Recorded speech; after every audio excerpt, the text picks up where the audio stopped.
21년이 넘는 예, 예. 시간을 억울하게 역살이 하셨죠. 예. 출소 후에 2017년 5월에 재심 청구한 사건입니다. 재심 청구하던 날이고요. 아 멋있다 진짜. 막 미치겠다. 진짜. 소름이 너무 돋지. 그리고 재심 개시 결정은 2020년 1월에 내려졌고 30년간 기다렸던 재심이 마침내 결정되자 참았던 눈물을 흘립니다. 어머니, 아버지가 지금 영천 호국원에 계십니다. 달려가가지고 말하고 싶습니다. 진실은 밝혀집니다. 졌습니다.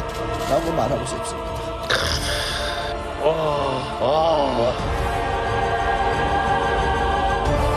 재판부는 재심 개시 결정을 내리면서 피해자와 가족들에게 고개 숙여 사과하기도 했습니다.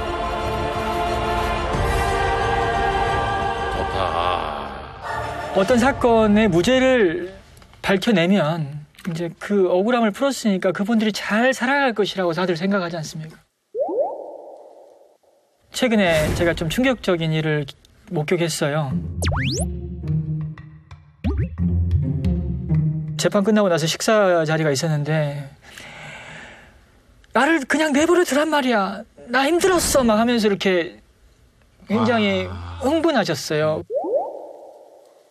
이 막내 동생 아주 유순하고 굉장히 털털하고 굉장히 성격 좋고 이분이 뭐라고 화낸다는 걸 상상도 못하는 이런 분인데 그래서 요즘 상황이 가장 힘든 것 같아요. 저는 이 가족분들이. 오늘 이 자리를 통해서 서로의 상처에 대한 얘기도 하고 풀 것도 풀면서 이 상황이 한번 계기가 되고 힘이 됐으면 좋겠다는 생각 갖고 진행됐으면 좋겠습니다.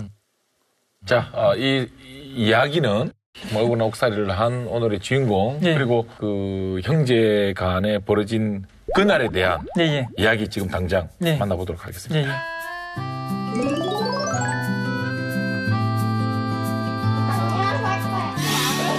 시집 안 갈 거래요. 아버지도 계신데 공짜 갖고 하라고 되지. 그런 걸로 미안.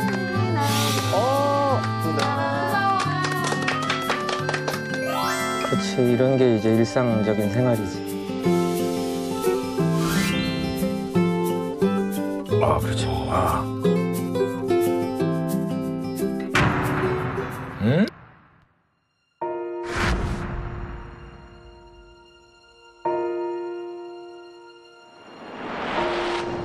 상상하기도 싫다.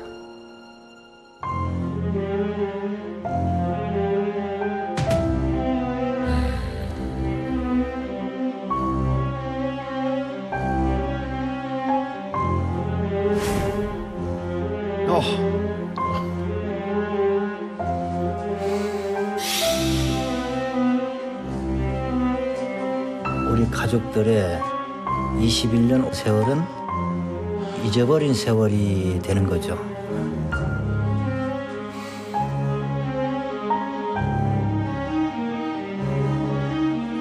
그날 그때 일을 생각하면 동생이지만 전화 한번 하기도 망설이게 되기가 일쑤였죠.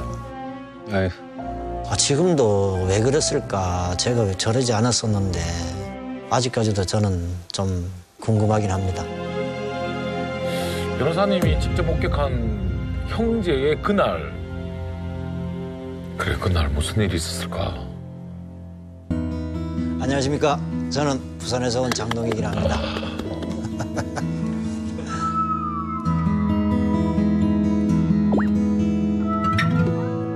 저는 참 제가 그때 일을 생각하면 나 진짜 그날 진짜 정신 도는 줄 알았습니다. 진짜. 제가 안 했을 때 음으로 양으로 많은 마음을 더 나누고 말도 잘 듣고 했던 동생인데 내가 본 동생은 이게 아닌데 난 믿었는데 왜 이런 모습을 보일까? 저는 그날 처음 봤던 거죠. 그런 장면을. 다 내 탓이다 생각을 했습니다.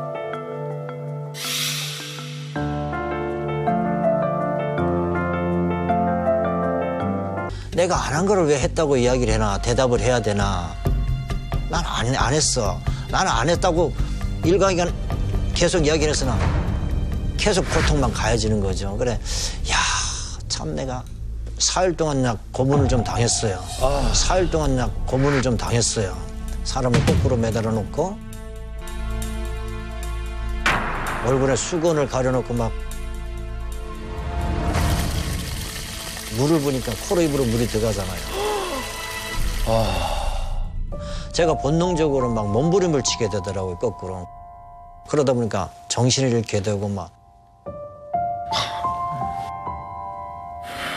이 그림은 장동희 선생님 앞이 안 보이니까 직접 그림을 그릴 수는 없고요. 그 함께 21년 이상 억울하게 옥살이 하신 분이 예. 직접 본인이 겪었던 상황을 그렸습니다. 이렇게 물을 붓고 겨자물을 섞어서 또 고문을 했다고 해요. 그래서 이분은 그 부산에 살다 보니까는 회를 그렇게 좋아하시는데 겨자 찍어 먹지 않습니다. 그 트라우마가. 이 트라우마 때문에. 잠을 재우지 않을 때 목덜미에 이제 물을 한 방울씩 떨어뜨리는 고문을 했다고 합니다. 이게 별것 아닌 것 같아도 같은 자리에 계속 떨어지면 굉장히 섬뜩하고 그러니까. 소름 끼치죠. 그래서 이분은 비가 세차게 내려올 때는 상관없다는 거예요. 그 비를 맞을 수 있는데 가랑비가 한 방울 한 방울 떨어질 때는 그냥 우비를 뒤집어 쓴다고 합니다. 그런 트라우마를 겪고 있죠.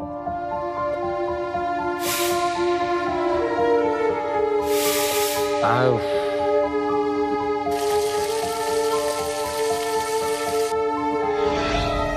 난 진짜 너무 안타깝다, 진짜.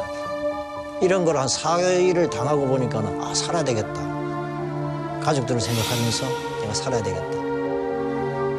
그래가지고 이제 거꾸로 매달린 상태에서 말을 못 하잖아요. 얼굴에 수건을 가리고 말을 할 수가 없잖아요. 그러니까 듣기는 듣는데 그러다 보니까 네가 했으면은 했다고 그래 하면서 손가락을 움직여 이러는 거죠. 아, 이러고 나는 주먹만 쥐고 있다가 계속 고통만 가해지는 거죠. 그래, 야, 참 내가 더 참아야 되는데 더 참지 못하고 손가락을 움직이게 된 거죠. 아, 진짜. 그 당시에 그게 내가 손가락을 움직였던 게 그게 지금도 후회되는 건 사실입니다. 그 손가락을 움직이지 않았더라면 내 고통 하나로서 끝났을 건데. 아이고. 국가폭력 피해자들이 겪은 고통들, 그 피해자들의 얘기를 듣다 보면은 가해의 대상이 국가고 국가 공무원이긴 하지만 그 원인이 거기에 있긴 하지만 이 세상을 살아가려면은 내가 뭘 잘못했을까 자책을 하면서 살 수밖에 없어요. 이분도 이 모든 상황이 어찌 보면은 본인 책임이 있는 건 아니거든요. 그럼에도 불구하고 다 내 책임이죠라고 하면서 사는 것 같아요. 그래서. 그래가지고 시키는 대로 하고 나서 진술서 쓰라는데 내가 뭘 써야 되는지 모르는 거죠. 쓸 수가 없죠. 그러니까는 그 경찰관이 그냥 불러준다 쓰라면서 불러주더라고요. 진짜 이거는 불러주는 대로 쓰다 보니까 그게 이제는 진술서가 되더라고요.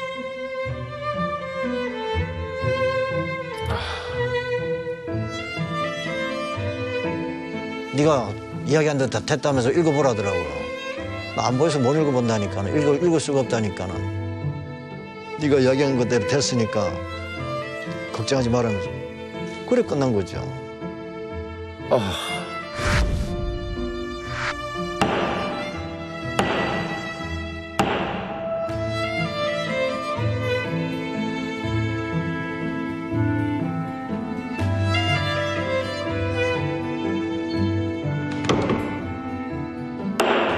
무기수가 돼가지고 21년 5개월 20일을 살고 나오게 됐습니다.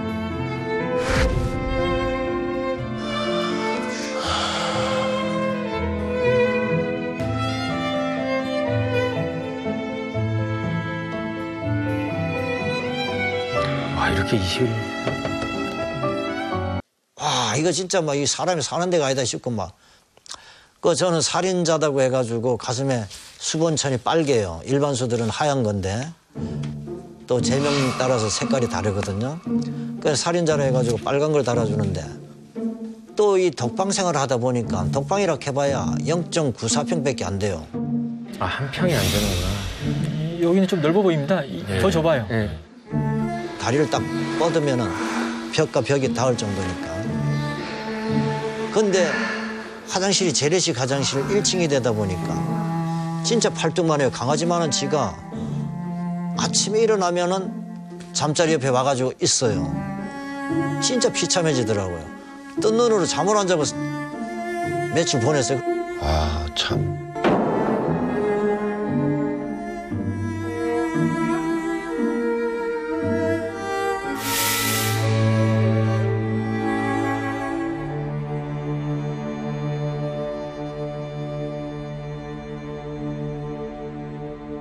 어머니가 참 그러겠다. 진짜. 부산구치소 있을 때는 막 매일 오다시피 왔고, 그리고 진주 와가지고도 자주 왔어요. 면회가 한 달에 4번밖에 안 되거든요. 매일 오다시피 왔고.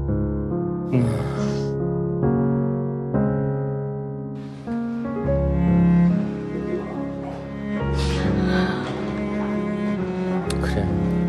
그럼. 저 가슴 진짜 무너졌어요, 그때는.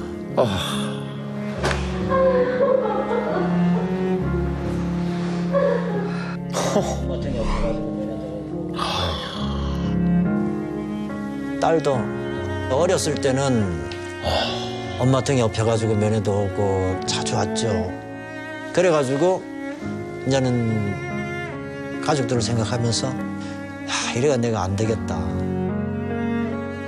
그래, 살아나가자.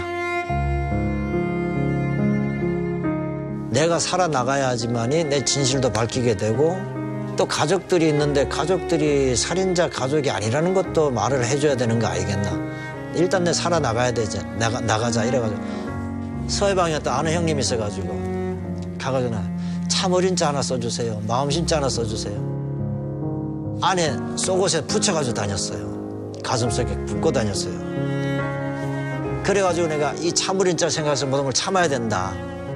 그러면서 내가 내 자신과 싸움을 했다 생각합니다. 너무 외로웠을 것 같아요. 너무. 유일한 희망은 가족. 그래서 그렇게 가족 생각하며 버텼다고 합니다. 만기 날짜가 없다가 2013년 4월 26일이라는 날짜가 찍어져가지고 가명장이 딱 내려오더라고요.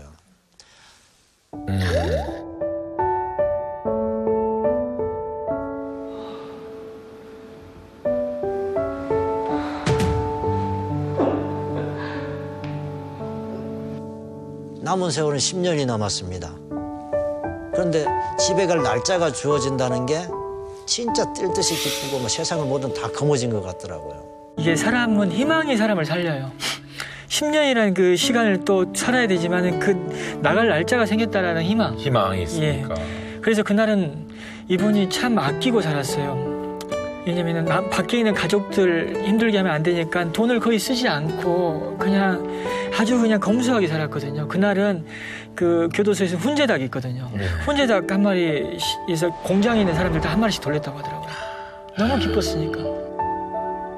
그때 진짜 이 교도소에서 생활하면서도 처음으로 내 스스로 참 벽을 쳐다보면서 웃기도 하고 참 그랬습니다. 8월 15일 날 가명장을 받았잖아요. 어머니가 보면 매달 며칠 날 나간다, 몇 년도 매달 며칠 날 나간다고 직접 얘기를 하려고 편지로도 안 썼어요, 그 얘기를. 근데 집에서 전화가 왔는데 어머니가 뭐 계단에서 내려오다가 다쳐가지고 다리 기부수해가지고 못 오신다고 전화 왔다면서. 다리를 다쳤다니까는 뭐 시간이 지나면 낫겠지. 다음에 오면 때 이야기를 해야지. 그러고 있다니까 딸한테 편지가 오기를. 응?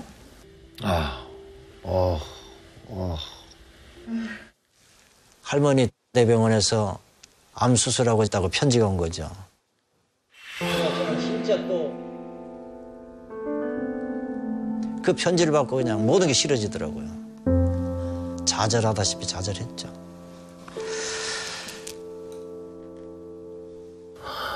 아이고 아버지.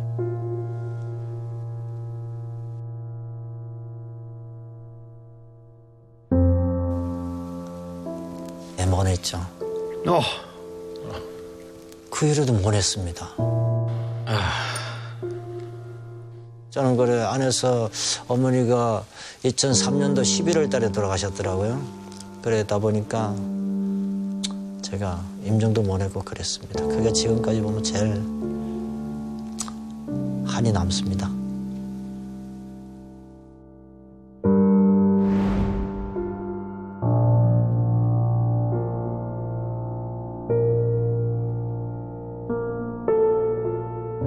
돌아가실 때 눈을 못 감고 돌아가셨습니다. 눈 뜨고 돌아가셨고 유언은 내가 죽어서라도 내 아들을 억울함 밝히겠다라는 말을 남기고 돌아가셨다고 합니다.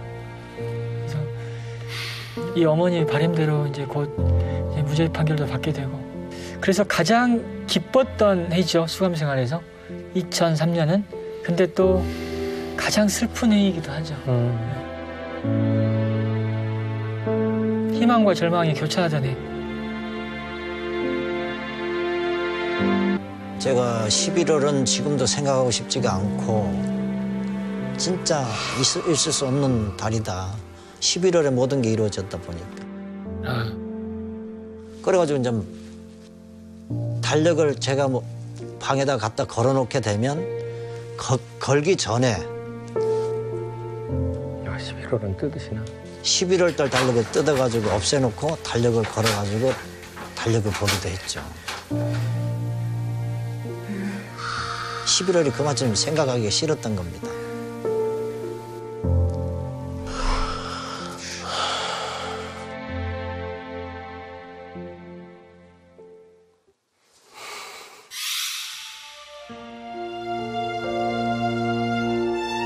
가족하고 너무 떨어져 있으면서 나의 빈자리를 채우는데 고생을 했다는 거는 그 마음고생도 많이 했겠죠.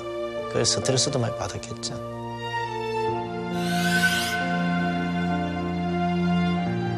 참 순수한 맛도 있고 그때는 담배도 안 피우고 술도 먹을 줄 몰랐어요. 진짜 저 밖에 같이 생활할 때는. 근데 저는 그날 나 제 동생이 안 그랬는데 왜 저럴까.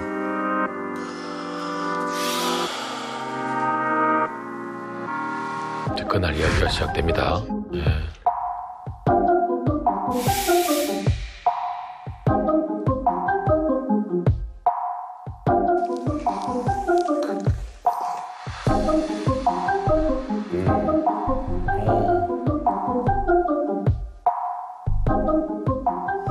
안녕하세요. 저는 저 울산에서 온 장성익이라고 합니다.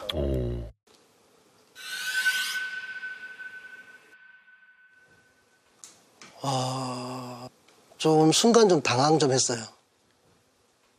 뭔 사건도 있긴 있었는데 그분들에서 여기 내가 올 그게 되는지 뭐 망설임은 있었지만 그래도 허락은 했습니다. 그날 사건. 집에 형이 다른 형들한테 모르겠는데 내가 막내라서 그런지 기둥이라고 해야 되나? 그런 데다가 21년 동안 자리가 없으니까 빈자리가 좀 컸죠, 그게. 기둥이었는데. 형 들어가고 난 뒤로는 엄마 형밖에 없었어요. 어머님이 이제 형 저 들어간 뒤로 제일 첫 밥은 퍼가지고 아랫목에 뚜껑을 딱 놓고 이걸 21년 어머님 돌아가시기 전까지 계속 하셨죠. 아유. 어머님하고 있을 때 면회를 한 번씩 갔다 오잖아요. 근데 진주라는 곳은 교통편이 불편하거든요. 버스 내려서 다시 또 버스 타고 산골짜기로 1시간을 더 들어가야 돼요. 왕복 7시간. 일주일에 한 번씩 그래 갔다 오시는데 그렇게 갔다 오시면은 어머님 그냥 걷기 끊으시고 그냥 누워 계시는 거예요. 그게 참 보는 자식 입장에 참 힘들어요, 그게.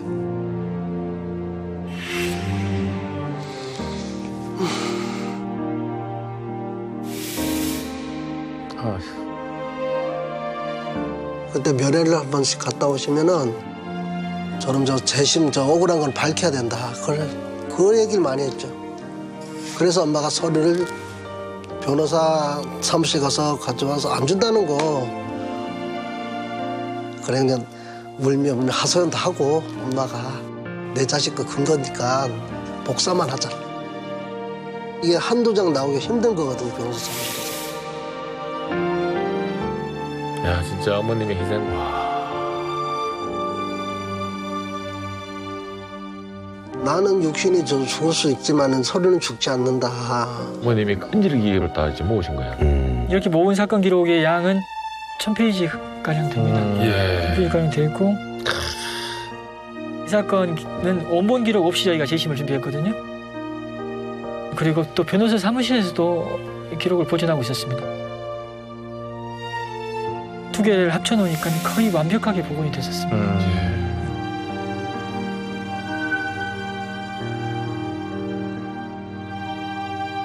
셋째 형이 고생 좀 했어요. 이사를 한 3번, 4번 갔었거든요. 그때마다 그 소리는 다 좀 챙기셨더라고요, 형님. 그게 제일 그 1호죠. 막내가 이제 오늘 와 있긴 하지만 이 모든 가족의 대표로 와 있는 거죠, 사실. 네. 그런데 어머니 돌아가셨을 때 신청도 했거든요, 교도소에. 잠깐 기호해서 볼 수 있게 해달라고. 근데 안 된다 하더라고요. 어머니 또 아들 기다렸는데 나는 재심 못 보지만 재심 꼭 될 수 있으면 좋겠다고. 될 거라고. 그래 어머니 마지막 그 얘기를 하시고 눈도 못 감고 가셨어요, 어머니가. 눈을 못 감았죠. 재심 얘기만 하시다가 눈을 못 감았죠.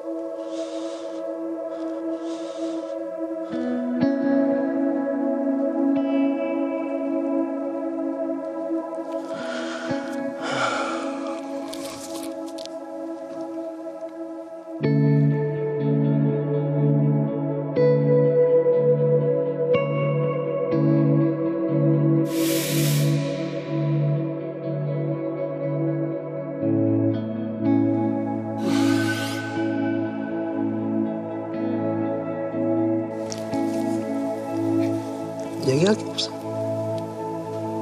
뭐 얘기할 건덕지가 있어 얘기를 하지 뭐.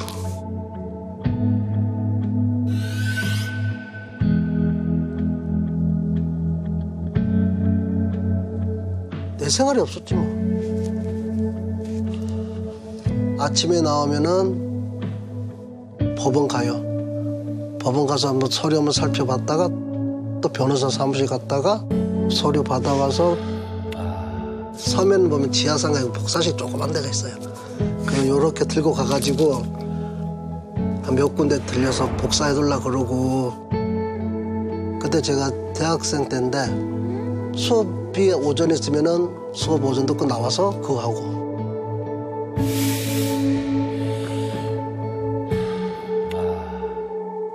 그런 세월을 계속 보낸 거죠. 내가 그때 상태에서는 그걸 복사를 해야 근거를 남겨야 돼. 그게 더 중요한 거지. 점 받는 그게 중요한 게 아니었어요. 그때는 복사기도 안 좋았다고 합니다. 또 다른 손님도 받아야 되는데 계속 혼자 쓰고 있는 게 이제 좀 눈치 보여서 예. 그냥 또 멈추고 다시 가고 그렇게 했다고 하던데요. 그러니까 동생 입장에서 일반적으로 대학생으로서 누릴 수 있는 어떤 뭐 이런 시간들이 다 형의 어떤 누명을 또 재심 받기 위한 다 이 시간에 이렇게 소비가 된 거죠. 대학생 때 캠퍼스 낭만 같은 거 그런 거 없어요. 형하고 엄마가 저래 되는데 어떻게 낭만을 보는데요. 그거는 소설에 나오는 얘기고. 그때 그 어린 20살 때부터 막 변호사 사무실 다니고. 그랬네요. 나중에 20살 때네. 어휴. 지금 생각해보면 되게 어렵네. 그때는 그 생각을 못 했는데 지금 생각해보면. 나이 들어서 한 거예요. 나이 들어서. 20대 때가 아니고. 그러니까 내가 우리 형이 잘못한 거 없는 거 아니까 난 형이 이렇다고 얘기를 했어요. 그걸 또 엄마한테 부모님한테 얘기했네? 부모님이 안 된다. 그러면 안 된대요. 그러면 안 되면 끝났다. 하지 말자. 만나지 말자. 그게 끝이죠. 내 형님 때문이 아니고 내 생활이 그런 거예요.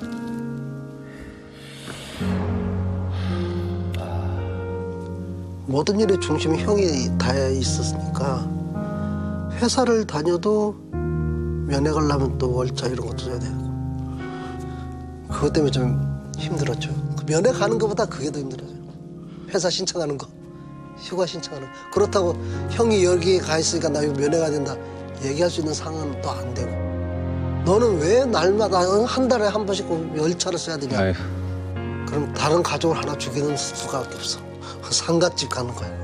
없는 사람 결혼식을 만들어야 되고 거짓말을 해야 되죠.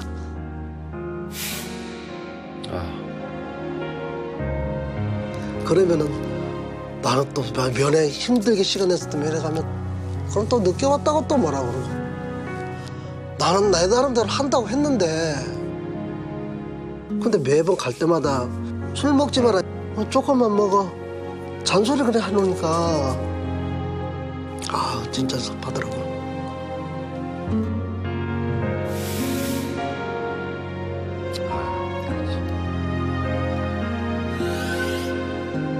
속마음 얘기해 본 적은 없어요. 거기서 내 하소연하러 간 건 아니잖아. 하소연 들으러 간 거니까. 나 혼자 빈 방에서 나 혼자 소주 한 잔 먹고 그거밖에 없는 거지.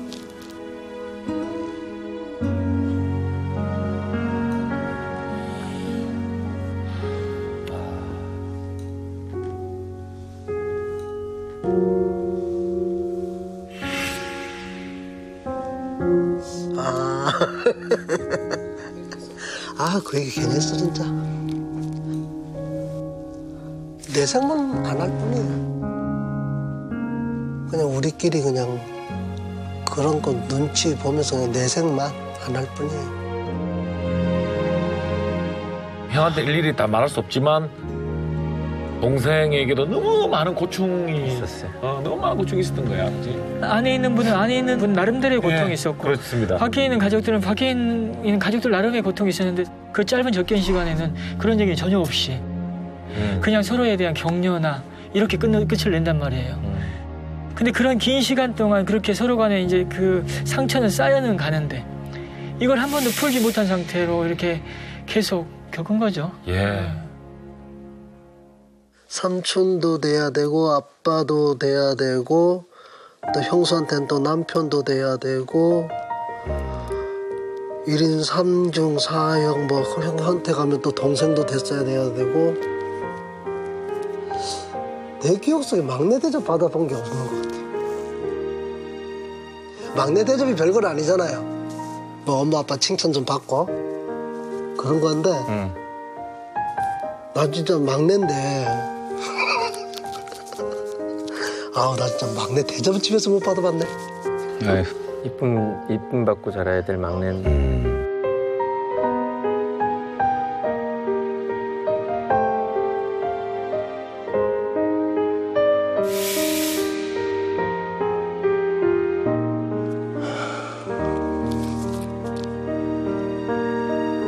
제일 힘든 거는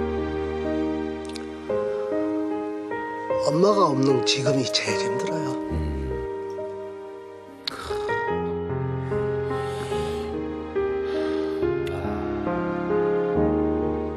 그때는 아무리 힘들어도 엄마가야 아빠가 있었으니까 눈물이 납니다. 형이 아무리 저 안에 있어도 엄마 아빠가 밖에 계셨고 나이 50대도 엄마 아빠라 그러네.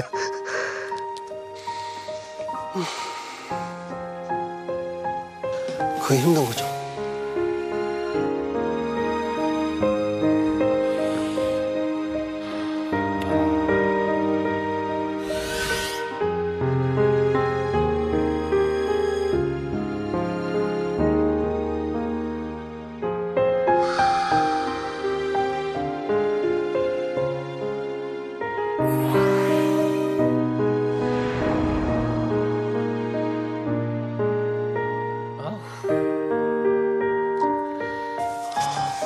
그때는 멍했어요. 환호를 못 지르겠더라고. 좋긴 좋은데 그냥 와 소리도 안 나오고 그냥 멍했어요. 그걸 왜 한 10여 년 시간 가면서 이게 안 됐던 게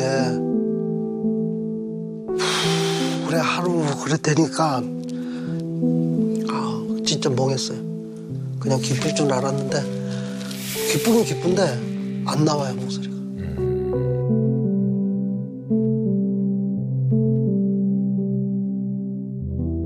그날 공판 마치고 이 평소 같으면 그냥 예 하고 그냥 넘어갈 그냥 아무것도 아닌 일인데 그날따라 그냥 나도 무의식적으로 그냥 폭발을 한 거예요 제가.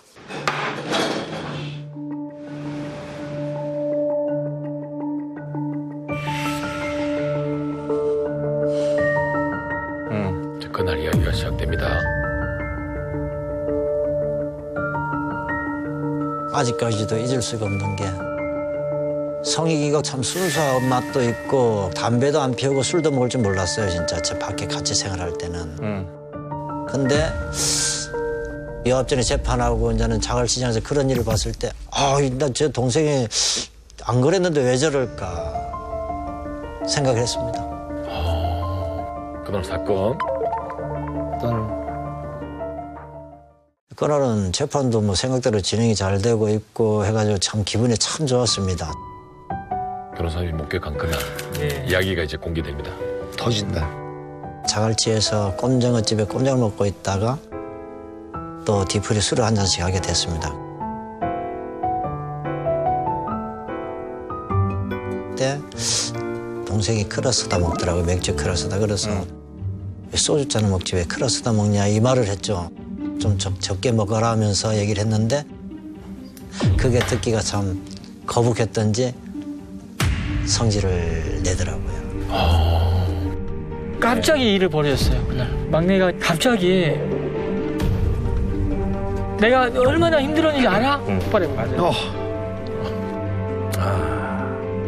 평소에도 내가 술을 좀 적게 먹어라 소리를 많이 했죠.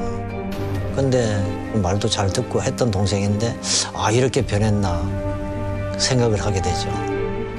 지금도 왜 그랬을까 제가 왜 저러지 않았었는데 아직까지도 저는 좀 궁금하긴 합니다. 뭐지? 모르지. 얘기를 안 했으니까. 가족끼리는 더 얘기 안 합니다 사실. 맞아요. 오늘 그래서 그걸 풀어야 돼. 처음이죠.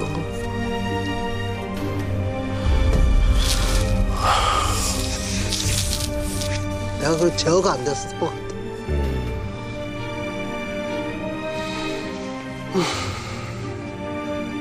저한테 있어서 둘째 형은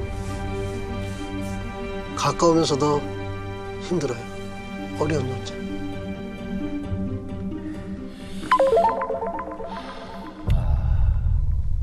어떤 사건의 무죄를 밝혀내면 그 억울함을 풀었으니까 그분들이 잘 살아갈 것이라고 다들 생각하지 않습니까?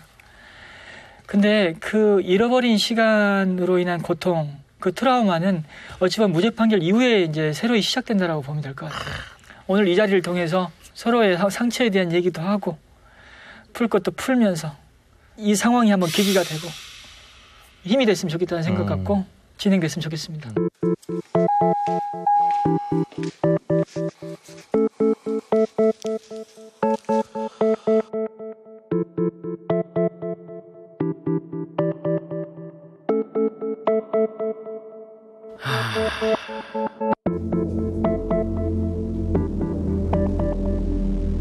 같이 몸을 부디면서 자기도 하고 또 장난도 많이 치고 참 착한 동생인데 지금도 왜 그랬을까 제가 왜 저러지 않았었는데 아직까지도 저는 좀 궁금하긴 합니다.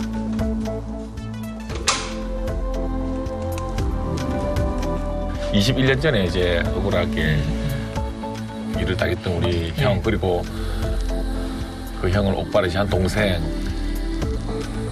형이 이제 출소를 하고 기적적으로 재심 청구가 받아들여져서 현재 이제 순조롭게 진행 중인데 식사 자리에서 동생이 형 앞에서 이제 처음으로 폭발을 했어요. 그 자리를 변호사님도 함께 하시면서 그 자리를 또 목격을 하셨고요. 예, 그렇죠.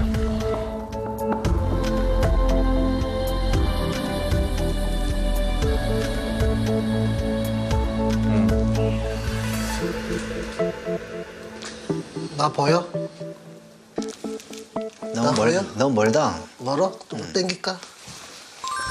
잘 안 보여요. 일단 형체가 앉아있고 움직인다라는 그런 느낌일 겁니다.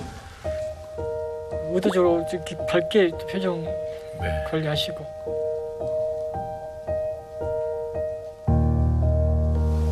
근데 형 눈 마주치고 얘기한 게 내가 처음인가 안 하고 모르겠다. 형도 기억 없지? 그래. 형 노를게. 그래.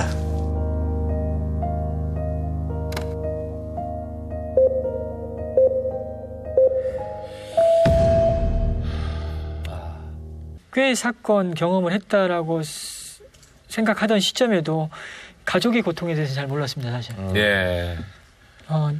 그 억울한 당사자의 사건 내용에 많이 주목했지 당사자가 겪고 있는 고통과 그 주변인들이 겪고 있는 트라우마나 어떤 고통, 상처는 잘 몰랐어요. 예. 근데 무죄를 받는 것도 상당히 중요하지만 무죄 판결 이후에 이분들이 진짜 남은 인생을 잘 살게끔 하는 것도 정말 중요한 문제더라고요. 그렇죠. 근데 이 과정에 제가 할 수 있는 뭔가가 있다면은 하는 게 맞다. 변호사님은 그럼 이 형제 두 분의 사이는 어땠어요? 이 변호사님이 보시는 관점에서. 너무 좋았죠. 네, 정말 각별해 보이고. 예, 전혀 저는 어떤 긴장 관계가 있을 거라는 생각은 전혀 안 했습니다.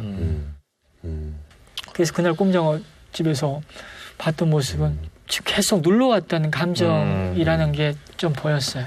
그래서 많이 당황했고 겉으로 드러난 다른 분들의 고통은 더 클 수 있겠구나라는 생각이 드는 거예요. 근데 우리가 지금까지 봤던 영상으로 봤을 때는 일상적으로 그냥 형의 입장에서 술을 좀 천천히 마셔라, 적게 마셔라, 일상적인 그렇죠. 뭐 잔소리라고 해도 그냥 뭐 좋은 이었는데 어떤 부분들이 뭔가 이게 내관을 이렇게 탁 건드려서 그냥 막내 동생이 폭발하게 됐는지 오늘 변호사님 오늘 그동안에 그 궁금증이 오늘 다 풀리겠네요. 일단.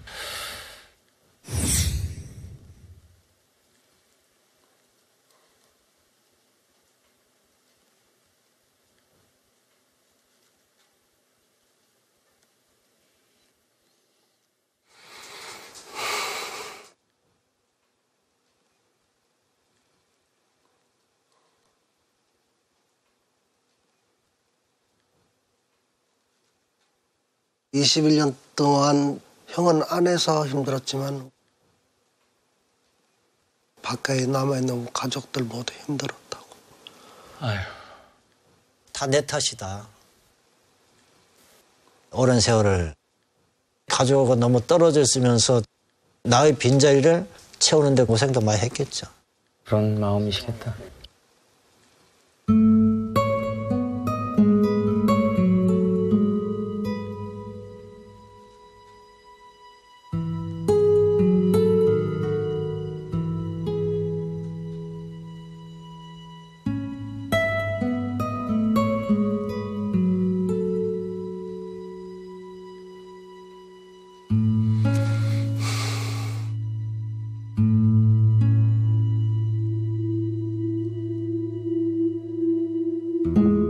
동생이 50이 훌쩍 넘었지만은 어렸을 때 참 얼굴 한 번씩 이렇게 딱 만져보면 얼굴에 여드름이 많이 나고 그게 생각이 많이 납니다.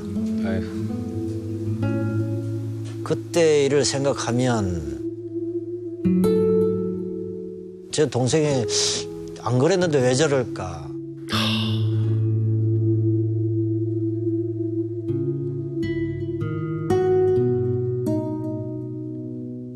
저한테 있어서 둘째 형은 가까우면서도 어려운 존재.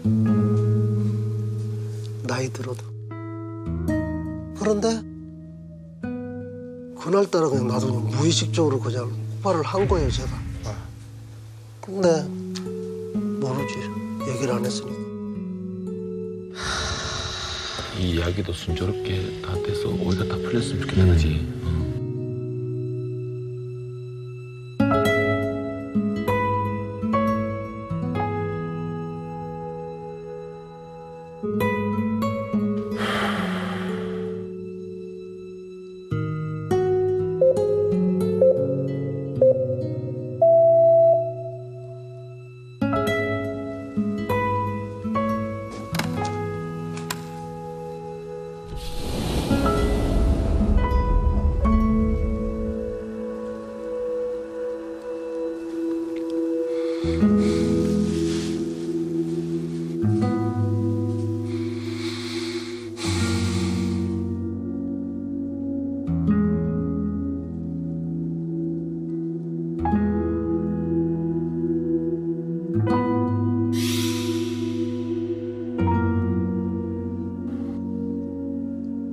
자, 이제 어떤 대화가 오고 갈지.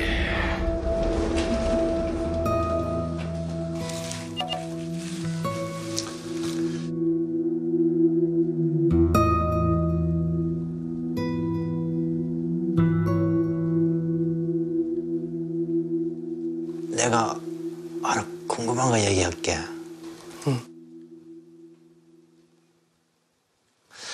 그 옆전에 그 자갈치 시장에서 그 재판 마치고 저녁 먹고 한잔 할 때 그날 왜 그랬던지 나는 지금까지도 참 왜 그랬을까 궁금하고.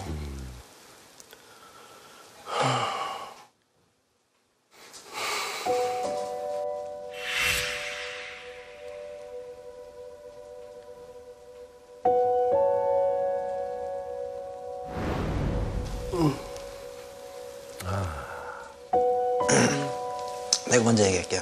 그래.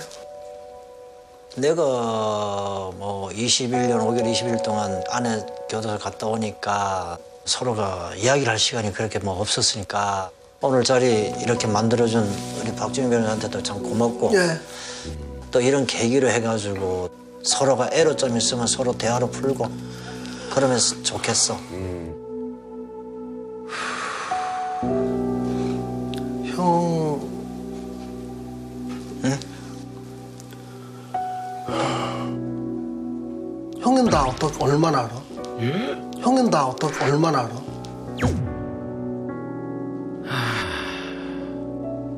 형은 나를 얼마나 알아?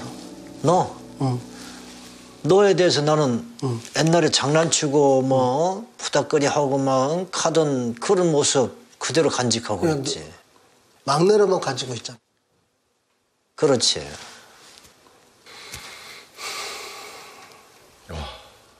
형은 나를 막내로 생각하는데 현실적인 나는 사남의 사형제인데 현실적으로 나는 막내였던 적이 없다고 집에서.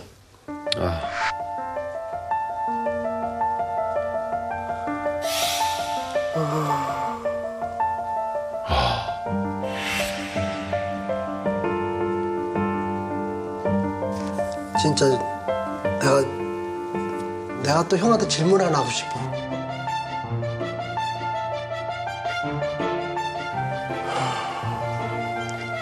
형이 내가 가지고 내가 왜 그랬는지 한번 생각을 한번 해봤었나 하면까 묻고 싶어.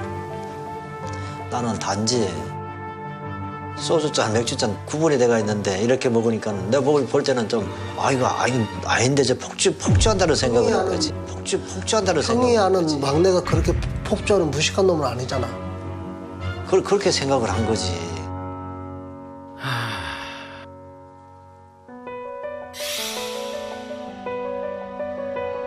형은 그냥 나한테 좋게 생각을 줬잖아. 이렇게 하지 마라, 건강 챙겨라, 그런 거잖아. 그렇지. 그렇지. 그런 거 아니면 뭐. 근데 내 입장에서 보면은 그게 좀 잔소리로 들려.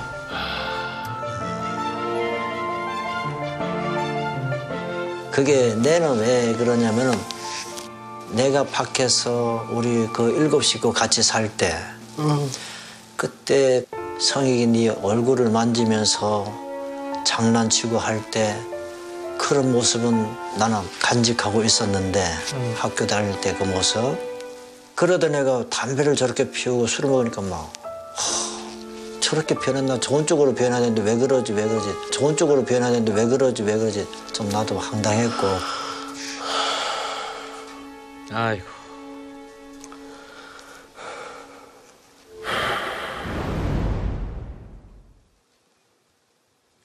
그 형도 알다시피 20대까지도 술 많이 안 먹은 거 알잖아. 그래. 저는 왜 그랬을까? 사연이 있을까라니까 한번 생각을 해줘.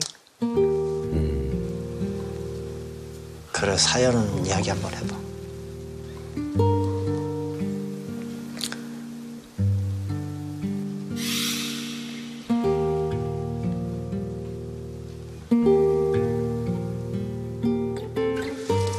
구체적으로 어디다가 얘기를 해본 적이 없어가지고 참 얘기하기가 그러네.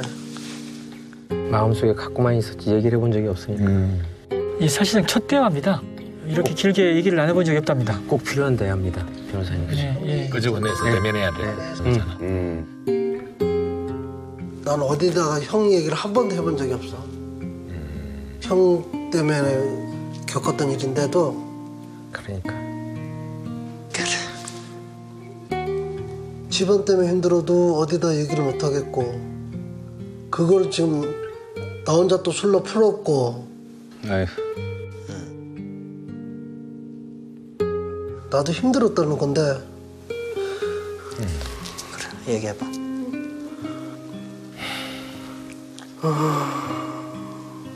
형 들어간 사건 일어날 때부터 거기서부터 내 인생이 바뀐 거야. 형도 바뀌었지만 나도 바뀐 거야. 그래. 그렇지. 그러니까 20살 때부터 해가지고 지금 53년, 거의 33년 동안 내 생활이 없었어. 형이 안 있는 동안에.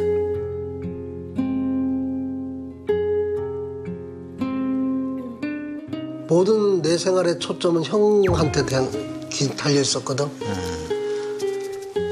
나도 학교 다니면서 변호사 쫓아다니면서 군 생활하면서 면회 가야 되고, 직장 가서도 너 왜 자꾸 월차 많이 내냐. 그래도 누가 아프다, 누가 다쳤다 그 핑계 대고 면회 갔지.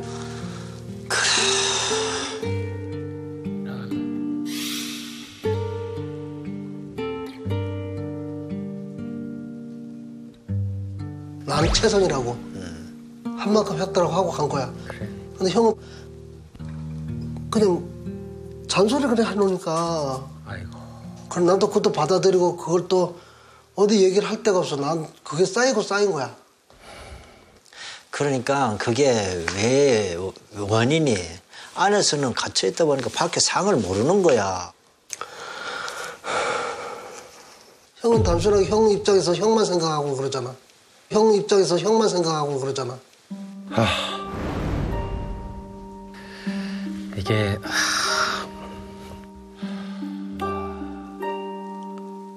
그게 벌써 20년 넘어 30년이야.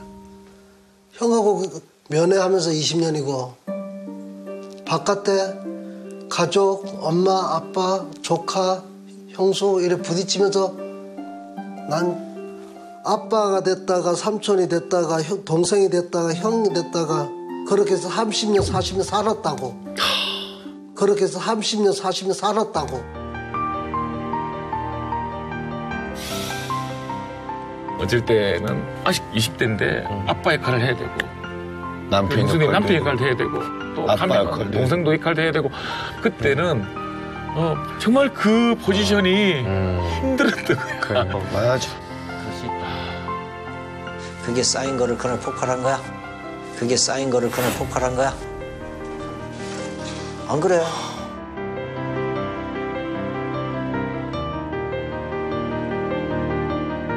(30년) 쌓인 게 그날 폭발한 거야.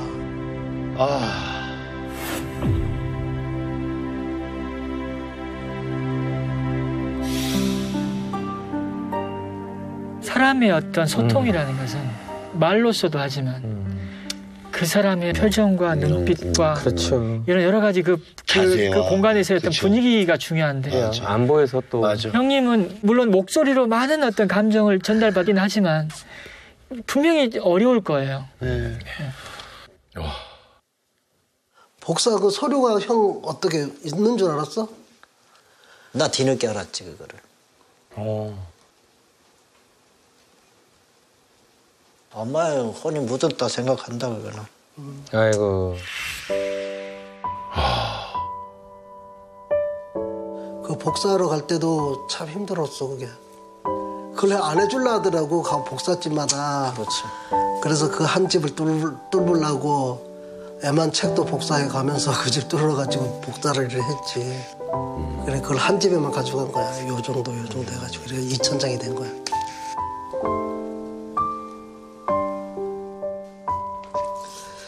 그리고 또 생각난다. 엄마가 그 얘기 했나 모르겠네. 뭔 얘기? 형이 저 경찰서 들어가면서부터 돌아가시기 전까지 맨날 아침 첫밥 공깃밥에 이렇게 해가지고 아래목에 딱 넣어놨거든. 제일 먼저 그게 먼저 하고 나서 우리 밥 먹었지.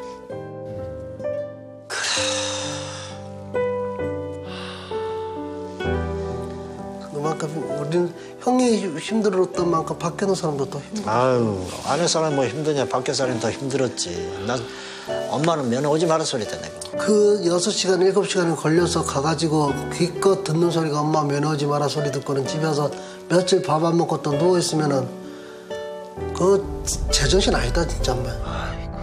그게 엄마가 올 때면 영도서 사상까지 차 타고 사상도 또 진주. 그걸 알면서 그래 오지 마라 하면 고생한다고. 마음 고생한다고. 그 힘든 길을 엄마는 가잖아. 내 하나 나 이래 있으면 되지 왜 엄마 고생을 하느냐. 그 못 보는 아들 못 보는 엄마가. 난 그런 마음으로 오지 마라 했던 거지. 매일 밤마다 형 생각하고. 참. 울고 몇 날 며칠 형 면회 갔다 몇 날 며칠 그랬다.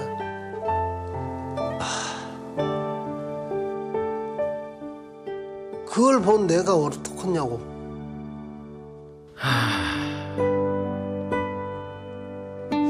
참 내 자신이 대가 머리가 숙여지네.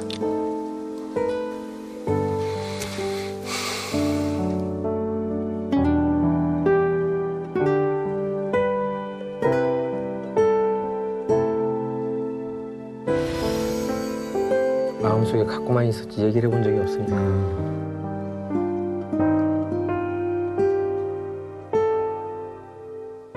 엄마 상태는 뭐 언제쯤 아는 거야? 응? 엄마 아픈 거는 혹시나?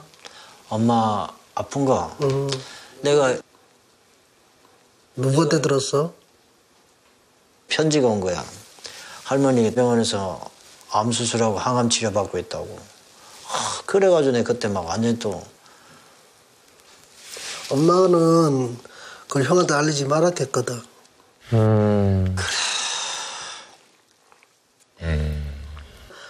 우리 집 바깥에서 겪었던 걸 형이 걱정한다고 얘기 안 해주지. 형도 형 안에서 겪었던 거 우리 걱정한다고 얘기 안 해주지. 서로가 그런 거야. 아휴. 징역살이의 고통이 본인이 겪고 있는 그 어려운 상황도 있겠지만 밖에 있는 가족의 고통이 이제 넘어왔을 때가 그렇게 힘들다고 합니다. 면회를 오지 못하게 했던 이유는 올 때마다 이제 느껴지는 거죠. 이제 그게 괴로우니까.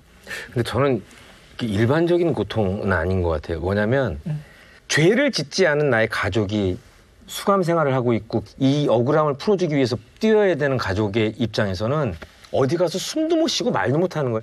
막내분이 지금 이 열심히 하고 본인도 지쳐서 자기도 기대고 싶을 때 못 기대는 이 모든 것들이 다 또 당연해지고 전혀 기댈 데가 없었던 것 같아요. 그게 가장 외로웠었을 것 같아요. 형이 있었던 안에서의 생활 동안 바깥에 했던 나는 형만큼도 힘들었다는 거 좀 알아줘. 그래야지. 아, 참.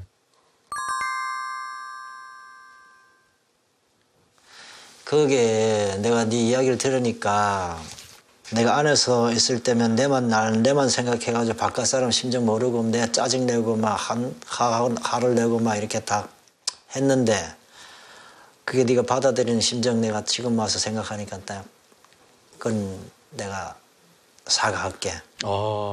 사과할게. 굉장히 미안코.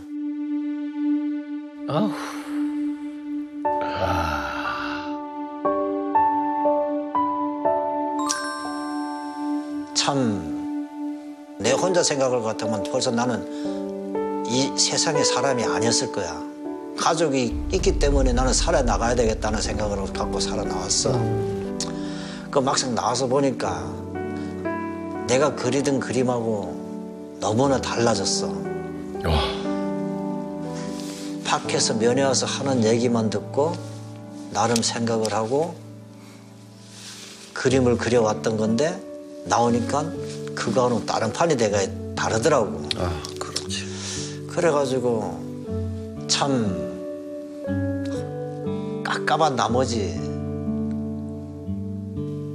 남항대교도 걸어보고 걸으면서 내가 이거 헤쳐나갈 수 있을까? 얘 떼내려야 되나?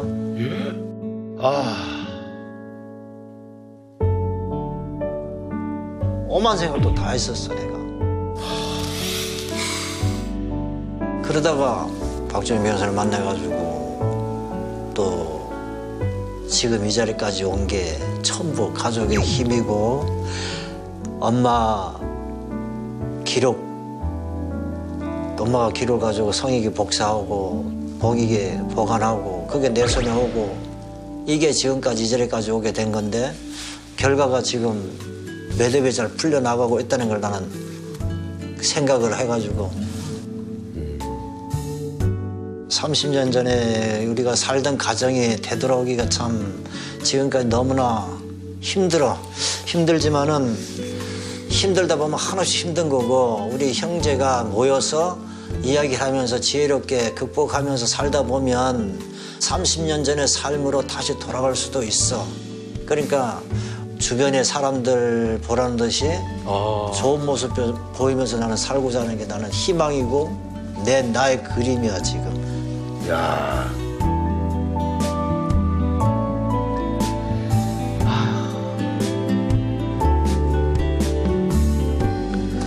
그렇게 가야죠.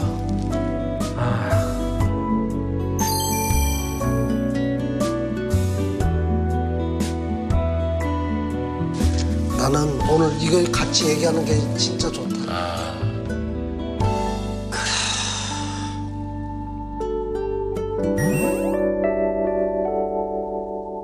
우리 앞으로 대화를 그래. 시간을 많이 좋다.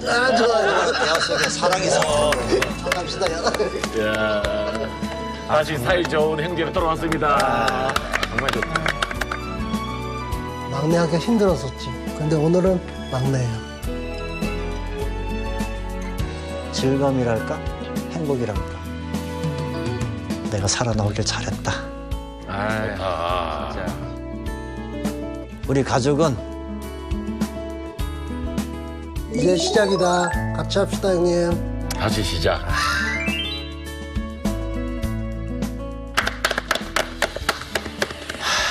진짜 그 대화도 이렇게 나눈 적이 이렇게 처음이라고 할 정도로 네. 30년 만에 서로의 눈을 바라보게 된 우리 형제 이야기였습니다. 근데 변호사님 진짜 어떻게 이렇게 자세히 하세요? 사람 공부하죠. 사람 공부. 예. 어느 순간부터 뭐 경제적인 문제나 어디 놀러 다니는 이런 얘기보다는 이분들 만나서 제가 배우는 게 많으니까 그렇습니다. 네. 이 정도의 억울한 그 20몇 년 이상의 옥을 살다 나왔을 때 재심을 통해서 이제 누명이 벗겨지면은 한 얼마 정도 보상을 받게 돼요? 보상금은 수십억 나옵니다. 그나마 다행이다. 그래서 여기에서 제가 좀 드릴 말씀이 있는데 주변 분들이 그 보상에 대한 어떤 관심보다는 그럼요. 이 정말 중요한 것은 장동익 선생님과 이 가족이 남은 인생을 잘 살아가게끔 하는 게 정말 중요하거든요. 2차 피해나 이런 게 또 있을 수 있어요. 예, 그리고 또 무죄로 억울한 일을 벗었다고 해서 끝나는 게 아니다. 네. 그 고통의 시간의 회복은 더 많은 노력이 필요하다. 선한 영향력. 선한 영향력 네. 재난주에서